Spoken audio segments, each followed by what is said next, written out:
అలాగే ఎక్కడో తెలుసుకుంటారు. అలాగే బుల్లబ్బాయి అలాగే సైదులు మారు వేషంలో వెళ్తూ ఉంటారు.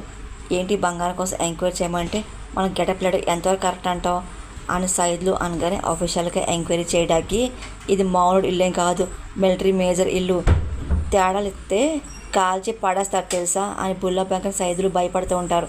ఇంకా అహల్య ఉన్న ప్లేస్ తెలుసుకొని మెల్లింగా వెళ్తూ ఉంటారు. అలాగే గేట్ ఓపెన్ చేసి ఇంకా కాంగో రావుకి వెళ్తూ ఉంటారు. అహల్య ఏమో వంటగదిలో పనులు చేసుకుంటూ ఉంటుంది.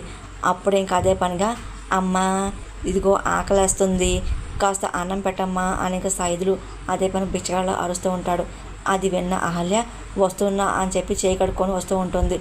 అదేంటి అరే ఏంట్రా అచ్చం అహల్య వాయిస్లాగా ఉంది అని బుల్లబ్బాయి అవును అవును చెప్పి సైదులు అంటూ ఉంటాడు. ఇంకా అప్పుడే ఇంకా అహల్య అంటుతో చేయి కడుక్కొని ఇంకా కిచెన్ రూమ్ నుండి బయటకు వస్తూ ఉంటుంది.